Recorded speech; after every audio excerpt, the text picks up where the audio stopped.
우리는 살면서 이 복을 받기를 원합니다. 우리 어른뿐만 아니라 우리 아이들도 있는데 우리 아이들도 이 복을 받기를 원해요. 다른 사람보다 좀 더 잘 살았으면 좋겠고, 또 건강하고, 또 우리 자녀들의 삶도 형통해지고, 또 하는 모든 일들이 잘 되기를 우리는 바라고 있습니다. 이렇게 살아간다면 행복한 삶을 사는 것이다, 이렇게 말할 수가 있겠죠. 그런데 우리 인생이 이 복된 삶만 있는 것은 아닙니다. 때로는 모진 시련도 겪게 됩니다. 살기가 너무 힘들어서 그저 한숨만 나올 때도 있고요. 또 하는 일들마다 또 잘 안 되고, 또 심지어는 건강도 잃을 수가 있습니다. 자신과 관계된 모든 것들이 엉망이 되어버리는 거죠. 그 사람이 이런 일을 당하게 되면 이것은 그에게는 복이 아니라 이 저주가 되는 거죠. 여러분, 오늘 이 본문은 이 복에 관한 말씀이기도 하지만 또 저주에 관한 말씀이기도 합니다. 하나님께서 이 모세를 통해서 율법의 말씀을 주셨는데, 이것을 이스라엘 백성들에게 알리면서 하나님은 그 백성들과 이 언약을 맺으셨습니다. 하나님께서 이들과 이 언약을 세우신 일은 사실 그 전에도 있었습니다. 시내 산에서 하나님께서 이 언약을 저들에게 주셨습니다. 이 모세가 하나님의 말씀을 받고서 이 백성들에게 그 말씀을 전해 주었던 것이죠.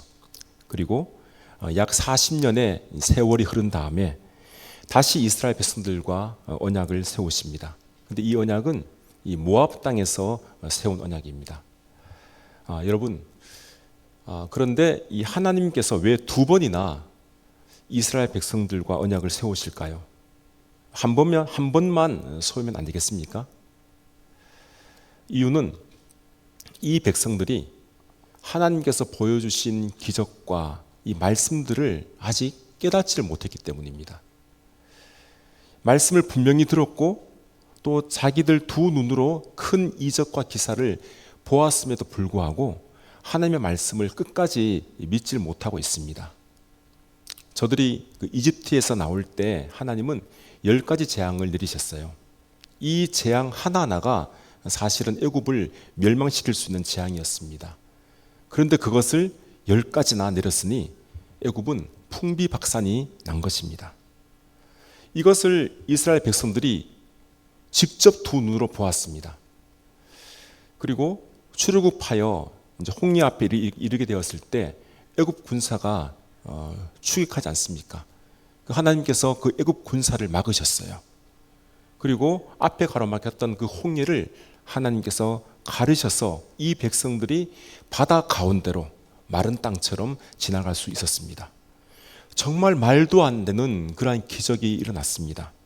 그것을 직접 두 눈으로 똑똑히 보았던 겁니다. 그뿐이겠습니까? 광야에서 이 40년 동안 사는 동안 그들은 하나님의 보호 아래 살았죠. 낮에는 구름 기둥으로, 밤에는 불 기둥으로 저들을 눈동자처럼 지켜주셨습니다. 또한 굶지 않도록 매일마다 하늘에서 신령한 음식, 만나를 공급해 주셨습니다. 또 저들이 입고 있었던 옷은 이 40년 기간 동안 하나도 낡아지지 않았어요. 신고 있는 신발은 또 하나도 닳지도 않았습니다. 이것은 이 백성들이 매일의 삶이 기적의 삶이었다는 것을 증거하고 있습니다. 그럼에도 불구하고 저들이 하나님의 이 언약의 말씀을 믿지 못하고 있는 겁니다. 물론 이 40년의 시간이 지났기 때문에 직접 그 기적을 경험한 광야 1세대는 이미 그 광야에서 죽었고, 이제 이 세대가 이 모세와 함께 이 마지막 이 광야 생활을 하고 있는데, 이 광야 1세대도 이 큰 기적과 이사를 보고 있습니다. 그 기적을 지금 저들이 체험하고 있는 겁니다. 그래서 하나님은 이제 이 젖과 꿀이 흐르는 그 가나안 땅에 들어가기 전에 다시 이 광야 2세대 이 백성들과 모압 땅에서 언약을 맺고 있습니다. 그 언약이 바로 먼저 주셨던 시내산에서 세웠던 언약과 같습니다. 너희가 내 말에 순종하여 내 계명과 율법을 지키면 복을 받을 것이고, 너희가 내 말에 불순종하여 이 율법과 계명을 지키지 않으면 저주를 받을 것이다. 이것이 그 말씀입니다. 여러분, 오늘 이 본문은 14절부터 시작하고 있지만 사실 29장 이 전체 내용의 말씀과 관련이 있습니다. 오늘 저와 여러분께서 이 말씀을 잘 알아서 하나님께서 주시는 그 복, 그 언약의 말씀대로 우리가 복을 풍성히 누릴 수 있기를 소망합니다. 본문 14절 15절 이렇게 말씀합니다. 내가 이 언약과 맹세를 너희에게만 세운 것이 아니라 오늘 우리 하나님 여호와 앞에서 우리와 함께 여기 서 있는 자와 오늘 우리와 함께 여기 있지 아니한 자에게까지니. 하나님께서 이 언약과 맹세를 세우시는데 먼저 너희에게 세우셨다, 이렇게 말씀하고 있지 않습니까? 여기서 너희가 누구냐면 이 너희는 이스라엘 백성들을 포함하여 지금 여호와 하나님 앞에 서 있는 자들입니다. 이스라엘 백성들, 즉 남자나 여자나 어린 아이나 장년이나 그리고 나그네와 종들까지 이 언약의 말씀을 받을 때 그 앞에 서 있는 자들이 너희입니다.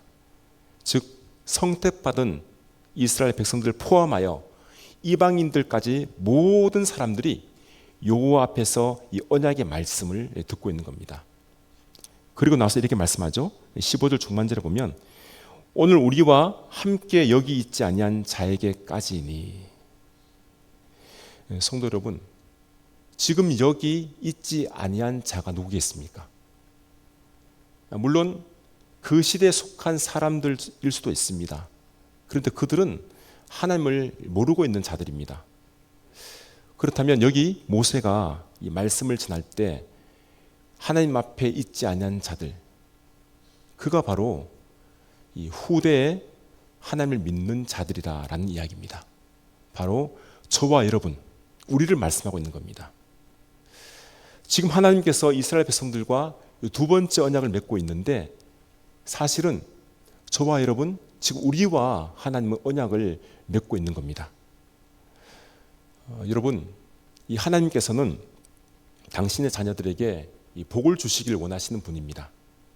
하지만 그 자녀들이 하나님의 말씀을 따르지 않고 딴 길로 자꾸 돌아선다면 이 복이 아니라 이 벌, 이 무시무시한 저주가 내릴 수가 있습니다. 자녀들이 딴 길로 갔다가도 아버지 하나님께로 돌아오기만 한다면 하나님은 기뻐하시고 받아주시죠. 그런데 끝까지 하나님께서 원치 않는 그 길로 자기 마음대로 간다면 할 수 없이 하나님께서도 저들에게 벌을 내시는 겁니다. 우리는 이 신명기 29장의 말씀을 보고 있지만 이 신명기에서 말씀하고 있는 이 복과 저주에 관해서는 바로 앞장인 28장에서 우리에게 자세하게 말씀을 하고 있습니다. 너희가 내 말을 듣고 순종하면 복을 내리게 되는데 28장에 보면 이 복에 관한 말씀은 그 내용이 그렇게 많지가 않아요. 28장이 총 68절로 되어 있는데 복에 관한 말씀은 1절에서부터 14절까지입니다. 그리고 15절부터 마지막 68절까지는 모두가 다 저주에 관한 말씀입니다. 그렇다면 복에 대한 내용은 이 저주에 대한 내용보다는 약 4분의 1밖에 되질 않아요. 4분의 3은 다 저주에 관한 내용이에요. 이게 무슨 의미겠습니까? 하나님께서 왜 이렇게 말씀하셨을까요? 이것은 사람들이 하나님의 뜻대로 잘 따르지 않는다라는 것을 보여주고 있는 겁니다. 이 자기 멋대로 하고 싶은 마음이 이 사람에게 있는 거죠. 사람의 본성이 선한 것보다는 이 악한 것, 이 죄된 것이 우리 안에 있다는 이야기입니다. 여러분, 이 하나님께서는 우리 인간의 모습을 너무나 잘 아시기 때문에 너희들이 이런 저주를 받기를 원하지 않으십니다. 그런데 여기 저주의 내용을 보면 신명기 28장의 내용 중에 이 엄청난 저주를 하나님께서 말씀하고 있는데, 심지어는 자기가 낳은 그 아기를 자기가 배가 고파서 잡아먹는 일까지도 있습니다. 이 끔찍한 일이죠. 인간으로서는 도저히 할 수 없는 일입니다. 그리고 하는 말이, 아침이 되면 저녁이 되면 좋겠다. 저녁이 되면 아침이 되면 좋겠다. 이렇게 말을 합니다. 하루하루가 저주의 날이란 이야기예요. 그리고 마지막 28장 68절에 보면 그런 내용이에요. 너무나 고통스러워서 나 자신이 종으로 팔려가고 싶은데 자기를 종으로 살 사람이 없다는 이야기입니다. 이것은 결국에는 비참하게 살다가 처참하게 죽는다라는 그 비극을 말씀하고 있는 겁니다. 여러분, 이 저주는 정말 이 세상에서 끔찍한 저주입니다. 그런데 이 저주를 하나님께서 너희에게 내리시겠다 말씀하십니다. 이유는 하나님의 말씀을 따르지 않고 하나님을 떠나서 하나님 마음을 아프게 하고 자기 멋대로 살기 때문이죠. 여러분, 지금 하나님께서 우리와 이 언약을 맺고 있다는 사실을 우리가 알아야 합니다. 그렇다면 우리는 어떻게 살아가야 될까요? 자명하지 않습니까? 당연히 하나님의 말씀을 우리가 잘 듣고 따름으로, 순종함으로 복을 받는 삶을 살아가야 합니다. 만약 우리가 하나님의 말씀에 순종하지 아니한다면, 그렇게 살지 못한다면 하나님께서 이 끔찍한 저주를 내리신다는 사실, 오늘 우리가 이 말씀을 통해서 반드시 기억을 해야 할 줄로 믿습니다. 우리가 이 두 번째로 생각해 볼 것은 이 저주와 벌이 임하게 되는 이유가 있는데, 하나님 말씀에 불순종하기 때문이라는 겁니다. 그렇다면 이 불순종하게 되는 그 근원이 무엇인가? 하나님의 말씀에 불순종하게 되는 그 뿌리는 다른 것이 아니라 죄라는 겁니다. 그것도 숨어있는 죄입니다. 이 모세가 본문 16절 이하에서 이렇게 말하고 있죠. 우리가 애굽 땅에서 살았던 것과 너희가 여러 나라를 통과한 것을 너희가 알며 너희가 또 그들 중에 있는 가증한 것과 목석과 은금의 우상을 보았느니라. 오늘 본문을 보면 이 말씀이 이 갈로가 되어 있어요. 앞에 이 갈로가 되어 있고 또 17절 끝나면 이 갈로로 되어 있습니다. 이 갈로를 한 이유는 뭐냐면 이 내용이 삽입이 되었거나 아니면 다시 생각할 부분이 있기 때문에 지금 이렇게 해놓은 겁니다. 우리가 이 영화나 드라마를 보게 되면 그 실제적 내용이 쭉 흘러가다가 이 중간에 갑자기 과거에 있었던 일들이라든지 아니면 이 작가가 생각하는 그것을 나타내기 위해서 이 삽입한 장면을 볼 수가 있습니다. 그러면 시청자들이 그 드라마의 내용을 보면 더 잘 이해가 되는 거죠. 마찬가지입니다. 지금 모세가 이 마지막으로 죽기 전에 그 하나님의 약속의 말씀을 이 백성들에게 전하고 있는데, 전하면서 이 40년의 시간을 되돌아보는 겁니다. 그 옛날의 일들이 생각이 난 거예요. 애굽에서 살았던 기억과 그리고 광야에서 첫 발을 내딛고 여러 나라들을 하나님께서 통과하게 하신 그 일, 하나님의 능력을 떠올린 겁니다. 하나님께서 그때도 우리를 인도하셨구나. 그리고 지금도 우리를 인도하시는구나. 이 사실을 모세가 깨닫게 된 거죠. 여러분, 이스라엘 백성들이 지금까지 인도하신 하나님의 은혜를 깨닫는다면 그들은 가나안 땅으로 바로 들어갈 수 있는 길이 열리게 됩니다. 왜냐하면 하나님께서 그때도 인도하신 것처럼 지금도 인도하시기 때문이죠. 지금도 이스라엘 백성들을 인도하셔서 그 땅으로 바로 들어가게 만드십니다.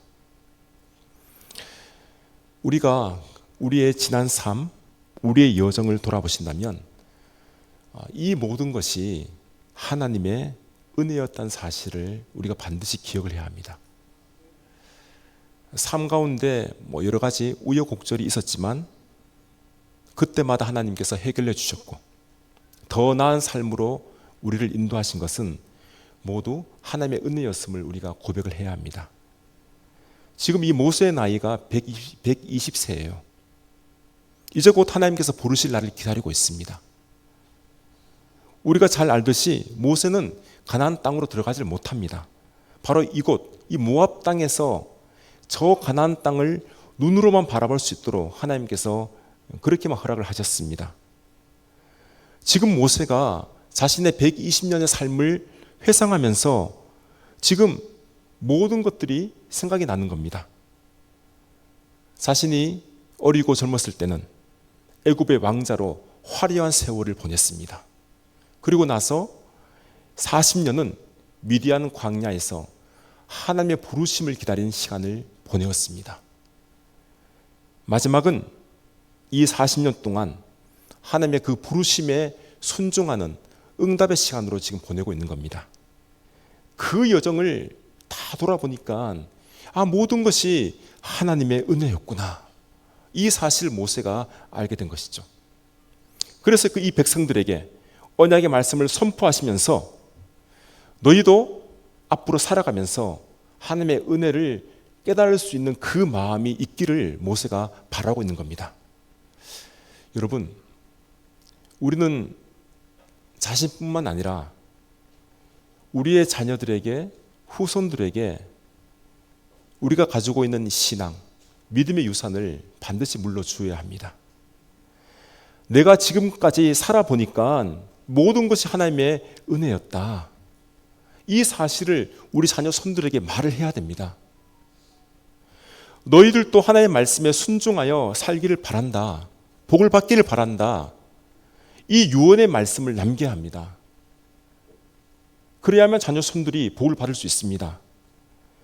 물론 본인은 믿어서 천국에 가겠죠. 천국에 가지만 우리의 자녀들, 우리의 후손들 어떻게 되겠습니까? 그들도 하나님을 믿어야 하지 않겠습니까? 나만 잘 믿고 나만 천국 가면 된다. 이렇게 생각하고 우리의 가족들이 만약 믿지 않는다면 이것은 우리가 해야 될 신앙의 의무를 다 하지 못하는 겁니다. 기성세대가 지금 세대, 다음 세대에게 믿음의 유산을 잘 물려줘야 합니다. 저와 여러분들이 우리 자녀 손들에게 믿음의 유산을 잘 물려줄 수 있기를 바랍니다. 내가 살아보니까 모든 것이 하나님의 은혜였습니다. 내가 정말 인생을 살아보니까 하나님께서 나의 길을 지켜주시고 인도하신 것이라고 이 사실을 우리 자녀 손들에게 알려주어야만이 그들이 그것을 듣게 되는 겁니다. 모세는 지금 120년 사는 동안 그것을 기억하며 다시 한번 강조합니다. 만약 너희들이 하나님을 떠나서 살게 된다면 끔찍한 재앙을 맞이하게 될 것이고 결국에는 심판을 피하지 못할 것이다. 이렇게 말하고 있는 겁니다. 너희 안에 이 숨어있는 죄가 있기 때문에 이 죄가 너희를 결국에는 망치게 할 것이다. 이것을 말하고 있는 겁니다. 오늘 본문 18절과 19절 말씀만 한번 보겠습니다. 너희 중에 남자나 여자나 가족이나 집하나 오늘 그 마음이 우리 하나님 여호와를 떠나서 그 민족의 신들에게 가서 섬길까 염려하며 독초와 쑥의 뿌리가 너희 중에 생겨서 이 저주의 말을 듣고도 심중에 스스로 복을 빌어 이르기를 내가 내 마음이 완약하여 젖은 것과 마른 것이 멸망할지라도 내게는 평안이 있으리라 할까 함이라. 그들은 애굽에서도 이 광야에서 지내는 동안에도 나무와 은금으로 만든 여러 가지 우상들을 보았습니다. 그것을 보고 나서 마음으로 나는 우상을 섬겨도 괜찮을 거야. 하나님의 언약을 조금 어겨도 나는 무사할 거야. 이렇게 생각하면 결코 안 된다는 겁니다. 만약 하나님의 말씀을 어기고 우상을 섬긴다면 이것이 바로 너희가 지금 가지고 있는 숨은 죄, 그 죄란 사실을 알려주는 거죠. 이 죄가 있으면 결국엔 엄청난 화를 당하게 됩니다. 하나님께서 뭐라고 말씀하십니까? 율법에 기록된 모든 저주를 그에게 내리겠다. 여러분, 이 저주의 말씀도 하나님의 언약입니다. 복만 주시는 것만 언약이 아니라 저주의 말씀, 벌과 화의 말씀도 하나님의 약속입니다. 하나님은 한 번 하시면, 한 번 약속하시면 결코 그 약속을 반드시 지키는 분이십니다. 우리가 겉으로는 모두 하나님의 자녀들이죠. 이렇게 보이지만 사실 마음으로는 하나님의 자녀된 모습대로 행하지 못할 때가 있습니다. 겉으로는 하나님께 예배드리고 있지만 이 마음에는 예배보단 지금 내가 다른 데 가 있어요. 거기에 마음이 있는 겁니다. 우리가 헌금을 드렸지만 사실은 마음에는 이 드린 헌금이 아까워요. 아깝습니다.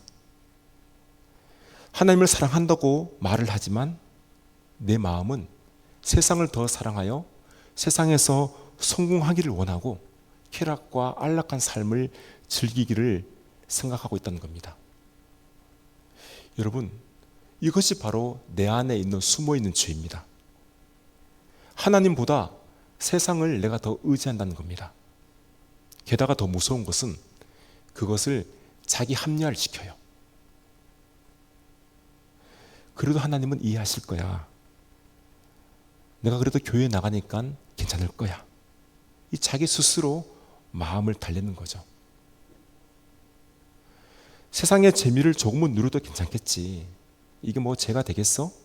그래서 술도 마시고 이성도 사귀고 세상의 재미를 맛보는 겁니다.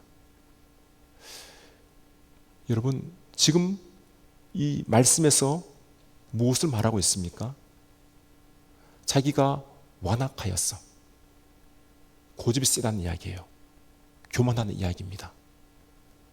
다른 사람들은 다 화를 받겠지만 나는 당연히 복을 받겠지. 그 화를 면하겠지. 이렇게 지금 말하고 있는 겁니다. 여러분, 나 하나쯤은 괜찮겠지.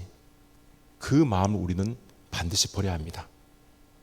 결코 괜찮지 않습니다. 이것은 자기를 합리화시키는 무서운 죄입니다. 하나님께서 단호하게 말씀하시지 않습니까? 그것이 바로 독초, 쑥의 뿌리가 된다. 여러분, 이 독초를 먹으면 어떻게 됩니까? 당연히 죽게 되죠. 독이 있으니까 죽습니다. 쑥의 뿌리는 아주 씁니다. 죄가 바로 이와 같다는 거예요. 죄를 지으면 재미있고 내 입에는 달게 느껴지지만 결국에는 이것이 쓴 겁니다. 계속 죄를 지으면 이것이 독초가 되어서 나를 죽이는 거예요. 우리는 내게 이 숨어있는 죄가 있다면 그 죄를 끄집어내어서 하나님께 회개하며 고백을 해야 됩니다. 우리 사람은 다 죄가 있어요. 완전한 사람은 없습니다. 세상에 의인은 한 명도 없다라고 말씀을 하고 있습니다. 하지만 이 죄가 있다면 그 죄가 아무리 작은 것이라 할지라도 이것을 가만히 두게 되면 나중에는 눈덩이처럼 아주 커져서 감당할 수 없게 되는 거예요. 죄가 있을 때 그 죄를 끄집어내야 돼요. 하나님께 회개의 고백을 해야 됩니다. 그렇지 않으면 그 죄가 자신의 삶도 망치게 되지만 결국에는 이 신앙의 공동체도 교회도 병들게 만드는 것입니다. 데살로니가전서 5장 22절은 분명하게 말씀합니다. 악은 어떤 모양이라도 버리라. 성도 여러분, 우리는 다시 하나님께서 세워주신 그 언약의 말씀 붙잡고 우리가 살아가야 될 줄로 믿습니다. 죄가 나를 아무리 유혹하더라도 넘어뜨리려고 할 때 예수 그리스도의 이름을 부르며 승리할 수 있기를 바랍니다. 하나님은 당신의 자녀에게 복을 주시길 원하시지 결코 저주와 벌을 내려주시기를 원치 않으십니다. 하지만 끝까지 이 죄로 인하여 하나님을 멀리 떠난다면, 자기의 고집대로 살아간다면 하나님께서도 어쩔 수 없는 거예요. 하나님은 그때 저주를 내릴 수밖에 없다는 사실을 우리가 간과하지 말아야 할 것입니다. 오늘 이 복된 주일 우리 모두가 하나님의 언약의 말씀으로 이 풍성한 복, 하늘의 신령한 복을 모두 누릴 수 있기를 주님의 이름으로 기원합니다.